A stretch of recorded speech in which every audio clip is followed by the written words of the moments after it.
What's going on, world? Welcome back. Antonio here. Just walked to the store and I found a few things that, seen a few things that kind of like brought back a few memories, man. You know what I'm saying? And just in general, man, how the world treat people that's in addiction.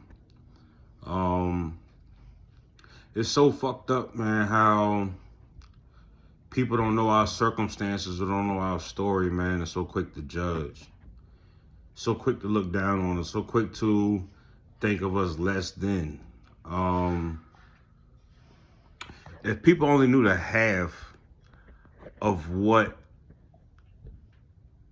comes along with addiction, what comes along with that lifestyle, what comes along with the hurt, the pain, the neglect, the laughing at us, the picking, the looking down. It's just you know it's fucked up, excuse my language.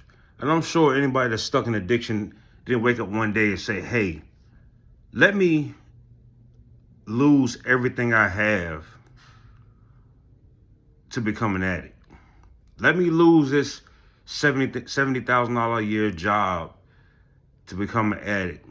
Let me lose the ability to be a parent to my kids, a husband to my wife, a brother to my siblings to become an addict. I think that the stigma that comes along with addiction is totally backwards. Now, mind you, there are a few people out here that's just quote unquote made their mind up or stuck, or that doesn't see that their life can change or can be any better than what it is at that current moment. But I'm here because I am an addict. I have overcome a lot of odds.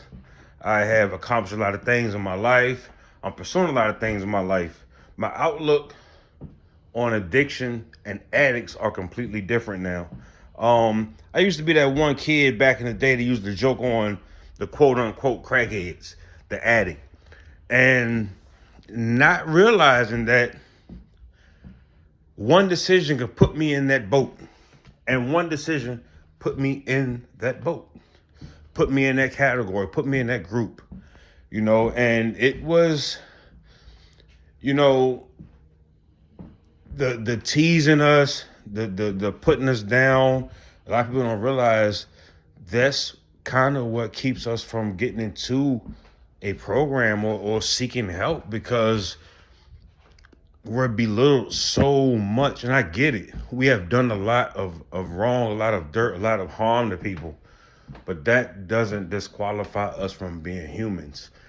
Addiction doesn't disqualify us from being humans. On the way back, there's a group of kids picking what, somebody that I'm assuming is lost in their addiction. And, the new me wanted to say something, but then at the same time, man, today's time and the way people are, man, you got to be kind of careful. And it's sad, man, because it's like when I was out here and I was roaming the streets and I was alone, I was hoping for somebody to just reach out and say, hey, bro, do you need some help?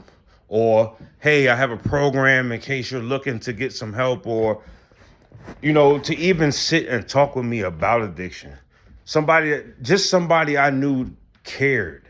And I didn't find that care until I got into the program. I didn't find that looking out for one another, loving one another until I got in the program. And it's just so sad, man, because I never went through it, but just watching how society downplays us so much. And people think that because you have an addict in your family, or somebody close to you that's dealing with addiction, that they know what it is. You haven't even scratched the tip of the iceberg yet. You have no idea what it is to surrender your life to a substance, to be held hostage by a substance, to neglect everything in your life, to give up on everything in your life just to chase something that's not real. And it's so screwed up out here, man. It's like even with some of the programs, I have nothing bad to say about the programs because it got me to where I'm at now. But stability is a big part of battling your addiction. You go through the program, you don't have nowhere to go after 10, 11, 12 months, 16 months in the program. And 9 times out of 10, you're going to end up back out there because you have no stable environment once you've acquired all of this knowledge, all of these tools to get clean and maybe stay stopped. But then once you're thrown back out into the world and into society, it is so hard to make recovery your main focus when you do not have any stability. I've been home since April of last year. And yes, I'm still bouncing around and battling homelessness. But the tools that I got and the seriousness that I took with my recovery, thank God that I'm still pushing. I'm still clean. I'm still driven to do the next best thing. I'm still choosing to put myself first instead of letting my circumstances drive me into a place to where I once was. That place is no place for nobody. It's hard. It's a lot of hurt that comes with it, a lot of pain. And in the program, it say people that relapse haven't had enough pain yet. I think people relapse because that's all they know is the pain. They don't know what it is for somebody to care.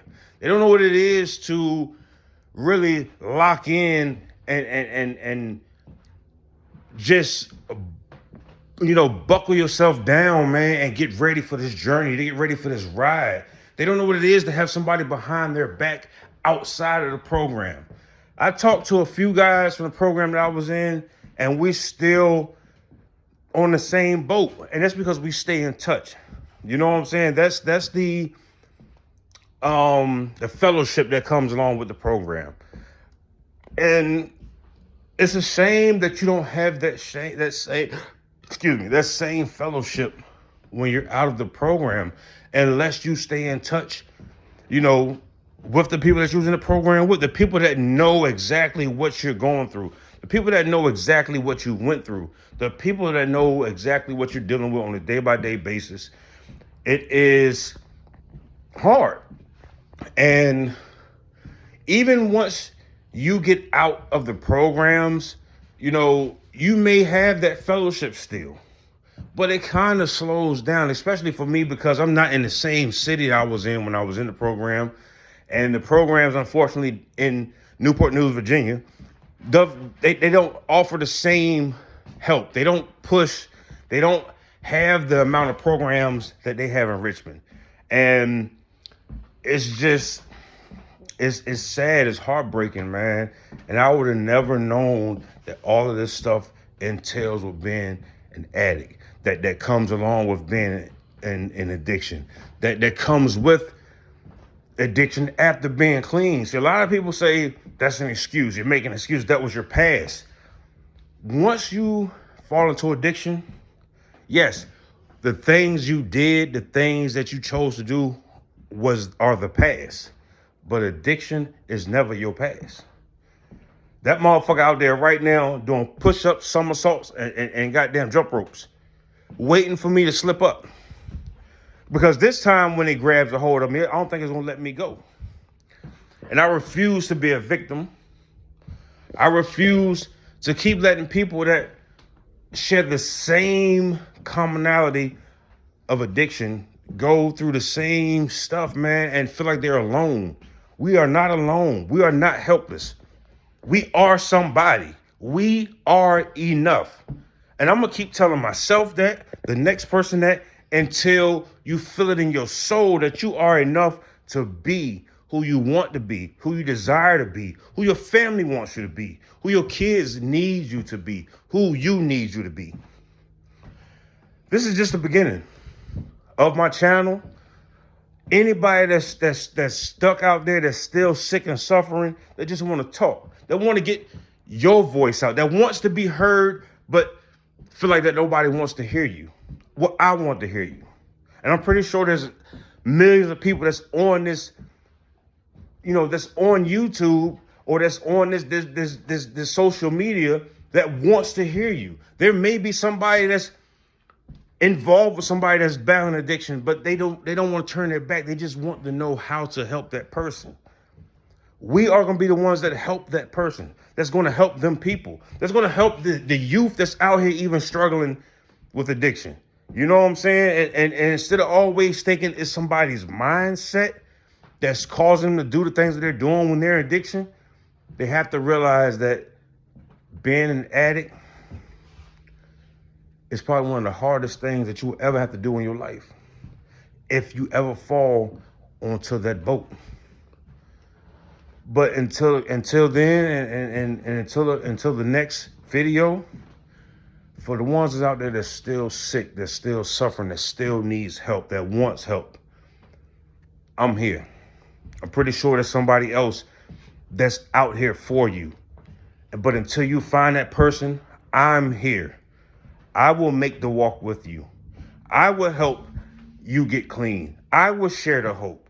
I will give you strength. I will love you until you're able to love yourself. Just know, we're living sobriety over here. We're in recovery over here. You should join me. Don't be scared. Don't think twice about it. Just do it. Remember, we're recovering over here. You should join me. Until the next video, stay blessed, stay focused, stay looking forward, because that's where everything that you want in life is at, not behind you. Have a good one.